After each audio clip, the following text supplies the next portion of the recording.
Hi friends, এ দেখুন আজকে আমাদের গোটা সেদ্ধ রান্না হচ্ছে। দেখুন গোটা বেগুন সব গোটা গোটা দেখেছেন। আমাদের যেহেতু ষষ্ঠীতে খেতে হয় ওই জন্য দেখুন শিম দিয়েছি, এই যে ছোটো আলু দেবো, ছোটো আলু ধুয়ে নিয়েছি, শিম দিয়েছি, বেগুন দিয়েছি, আর এই দেখুন কড়াইশুঁটি গোটা, পুরো একদম গোটাই দেখুন। শিম, আলু, বেগুন, কড়াইশুঁটি আর বিরি কড়াই আর পালং শাক। এই যে পালং শাকটা কাটা আছে, এই দেখুন পালং শাক, কত পালং শাক কাটা আছে, এখন সব কমে যাবে এগুলো। শীষ পালং বলে, শীষ পালংগুলো দিয়েছি, দিয়ে এখন বসিয়েছি। এই যে হচ্ছে গোটা সেদ্ধ রান্না হচ্ছে।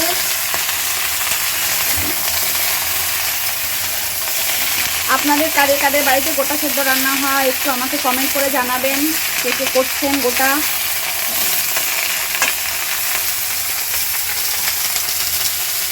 প্রথমে একটু তেল দিয়ে পাঁচফোড়ন আর শুকনো লঙ্কা দিয়ে সব আনাজগুলো একটু ভেজে নিচ্ছি। এগুলো ভেজে নিয়ে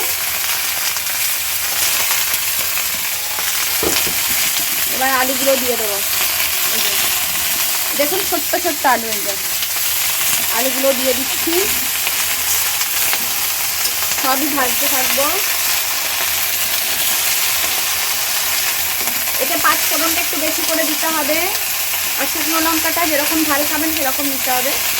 তবে গোটা সেদ্ধর নিয়ম সবার এক এক রকম, এক একজনের এক এক রকম থাকে। আমাদের গোটা সেদ্ধর নিয়ম হচ্ছে এইরকম সেদ্ধ হবে, কোনো রকম মশলা আমরা হলুদ দিই না, এমনি দিই। আর শেষে একটুখানি আমি ওই দেবো, শেষে পাঁচফোড়ন আর জিরে, শুকনো লঙ্কা একটুখানি শুকনো খোলায় নেড়ে ওটাকে গুঁড়ো করে এর মধ্যে ছড়িয়ে দিয়ে একটু নেড়ে নেব।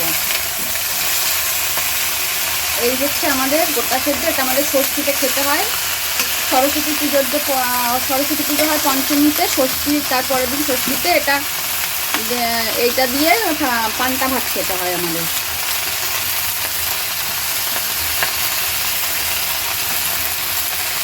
এই যে আলুগুলো সব দিয়ে দিলাম, ছোটো ছোটো আলু। এবার সব একসাথে সেদ্ধ এই হবে। এগুলো একটু ভাজা, একটু নেড়ে নেবো তেলেতে।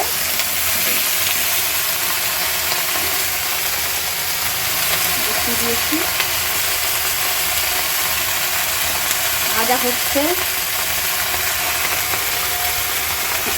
এরপর একটু দিয়ে দেবো একটু নুন, এখন অল্প করে নুন দেবো, বেশি নুন দেবো না। নুনটা দিলে আস্তে আস্তে আনাজগুলো একটু কমতে থাকবে, তাহলে আমি শাকগুলো আস্তে আস্তে দিতে থাকবো। এই যে এখন অল্প করে নুন দিলাম যাতে আনাজগুলো একটু কমে যায়, তাহলে শাকটা আমি দিতে পারবো আস্তে আস্তে করে।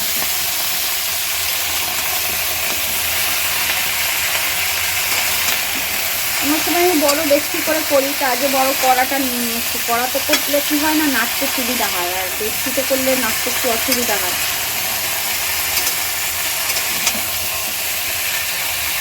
আমাদের 6টা করে সব দিতেই হয় ষষ্ঠীতে, 6টা করে দিতে হয়, মানে 6টা করে দিতেই হবে। এবার তারপরে এবার যতটা পরিমাণ করবে, যে যেমন করবে, কিন্তু এক একজনের 6টা। আমার শাশুড়ি মা যখন ছিলেন তখন আমার শাশুড়ি মার 6টা, আমার 6টা, মানে দুজনের 12টা করে দিতেই হতো। গোটা গোটা পালং শাক 6টা একদম গোটা থাকবে, ছোট ছোট পালং শাকগুলো নিয়ে ওগুলো, আর যেগুলো শীষ পালং বড় থাকে সেগুলো কেটে নিই। কিন্তু গোটা পালং যেটা দিতে হবে 6টা, সেটা একদম গোটা থাকবে, সেটা কাটা যাবে না। দেখুন এইটা বেগুনের এইগুলো, এই দেখুন বেগুনের গোটাগুলো শুদ্ধ দিতে হবে, কোনো কিছু কাটা যাবে না।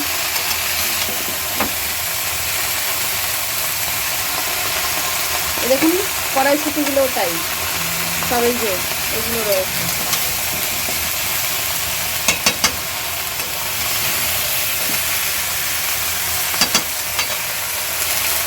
এত ভর্তি ছেলে নাচতে গিয়ে পড়ে। দেখুন হচ্ছে গোটা সেদ্ধ। আপনাদের কাদের কাদের আছে কমেন্ট করে জানাবেন ফ্রেন্ডস। এবার শাকগুলো আস্তে আস্তে করে দিতে থাকবো, আর চাপা দিয়ে দেবো, নরম হয়ে যাবে। শাক অনেক বেশি, দেখুন একদম গোড়াগুলোও দিয়ে দিচ্ছে। যে এগুলো খেতে দারুণ লাগে। আমার তো যত এই গাছের গোড়াগুলো হয় তত বেশি ভালো লাগে, শক্ত শক্ত ডাঁটাগুলো আমরা বেশি ভালোবাসি খেতে। অল্প অল্প করে দেবো আর নাড়তে থাকবো।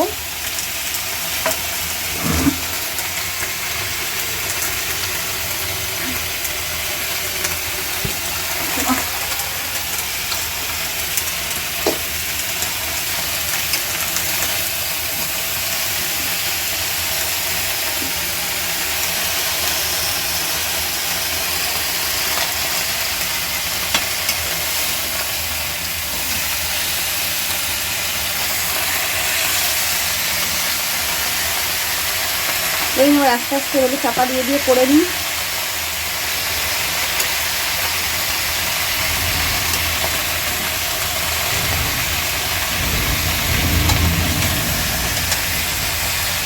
এটা আস্তে আস্তে দিতে হবে, একসাথে সব দিলে হবে না, ওই আস্তে আস্তে সব হতে থাকবে।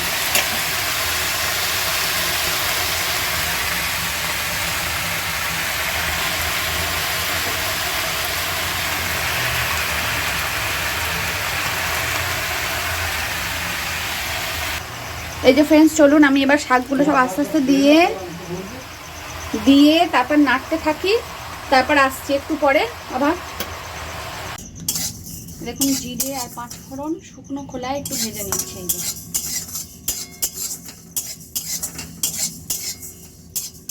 শুকনো খোলায় ভেজে নিলাম, এটা এবার মিক্সিতে গুঁড়ো করে আর এর মধ্যে দিয়ে দেবো এই মশলা। আর কিছু আমাদের মশলা নেই। আর প্রথমে তো আপনাদের বললাম যে সর্ষের তেলের মধ্যে 5 ফোড়ন আর দিয়ে দিয়েছিলাম, 5 ফোড়ন আর শুকনো লঙ্কা দিয়ে ফোড়ন দিয়ে তারপরে আর একটু জিরে করে 5 মিনিট দিয়ে ওটা বসিয়ে দিয়েছিলাম, তেল দিয়ে ভেজে করে বসিয়ে দিয়েছিলাম। আর এই দেখুন এক এক নিয়মে হয়তো কারোর মশলা গোটা আছে, কারো কেউ হলুদ দিয়ে চচ্চড়ি গোটা যেটাকে বলে, আমাদের চচ্চড়ি না, আমাদের সেদ্ধ গোটা হয়। আমার শাশুড়ি মা যেটা করতেন আমি সেটাই করি।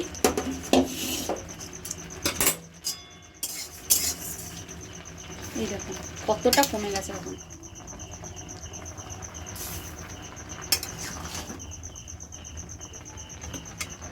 আলুটা পড়ে গেল, আলুগুলো কি সুন্দর সেদ্ধ হয়ে গেছে পুরো।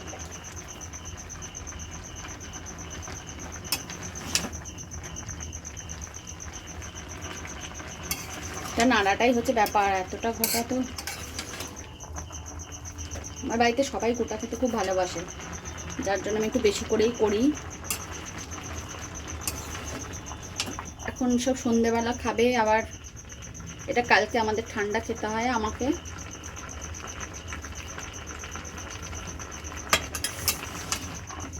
আর কালকেও খাবো আমরা।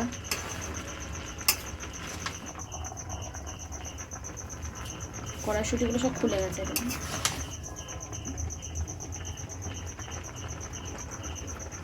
বেগুনগুলো ফেটে গেছে।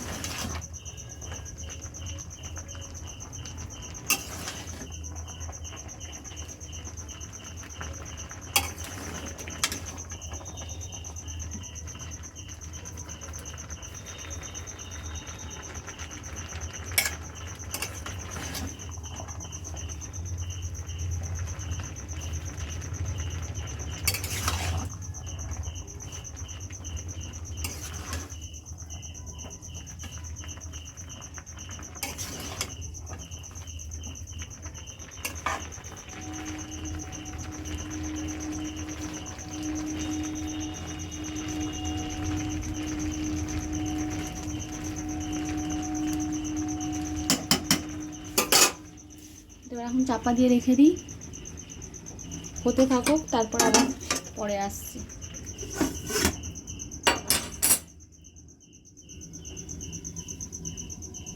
আর এটাকেও গুঁড়ো করে নিই, চলুন।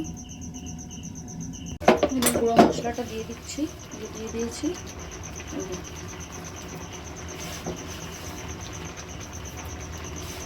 এবার এটা ভালো করে মিক্স করবো।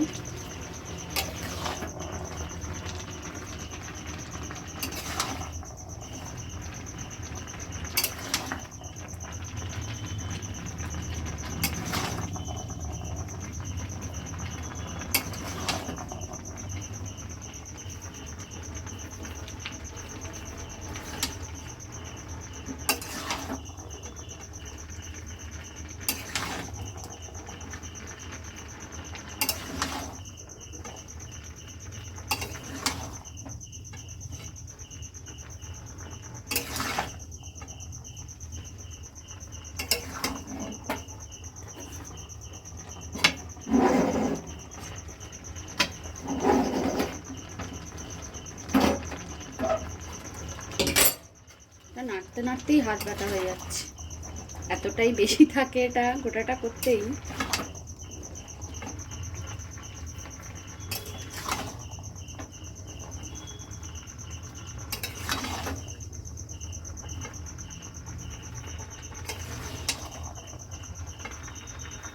এগুলো সব আমি নিজেই করি,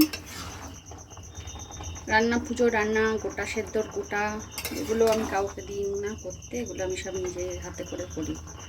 রান্নার লোক আছে কিন্তু আমি এগুলো নিজেই করি, কারণ এগুলো নিজেরা করাই ভালো, কারণ যেহেতু এগুলো বাড়ির নিয়ম, শ্বশুর বাড়ির নিয়ম,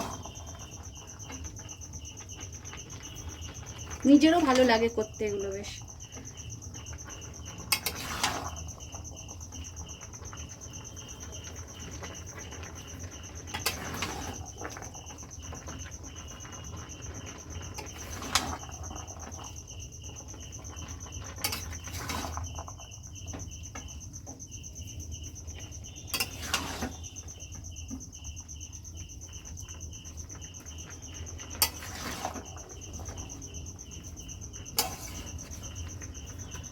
তখন কড়ায় ধরছিলেন না, এখন কত কমে গেছে দেখুন, অনেক কমে গেছে।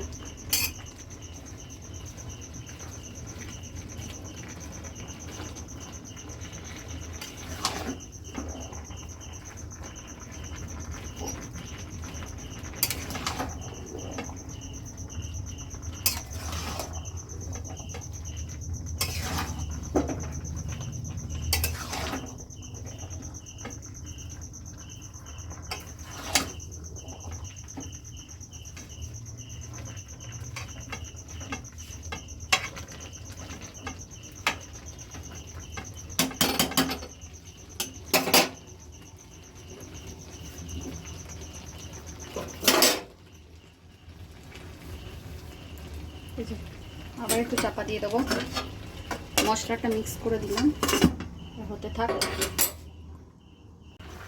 দেখুন বন্ধুরা, গোটা আমার পুরো রেডি, দেখেছেন কত সুন্দর হয়েছে, দেখুন এই দেখুন আমার গোটা সেদ্ধ কমপ্লিট।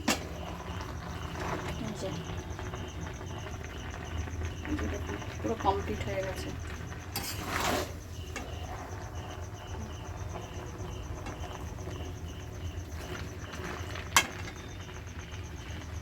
চলুন এখানেই আমার ভিডিওটা শেষ করছি। আপনারা কে কে গোটা সেদ্ধ কীভাবে করেন, কাদের কীরকমভাবে হয়, কী নিয়মে হয় আমাকে একটু বলবেন। আর আমার ভিডিওটা কেমন লাগলো প্লিজ একটুখানি কমেন্ট করে জানাবেন। ভিডিওটা ভালো লাগলে ভিডিওটা সাবস্ক্রাইব করে দেবেন। সকলে ভালো থাকবেন, সুস্থ থাকবেন, সাবধানে থাকবেন। চলুন টাটা।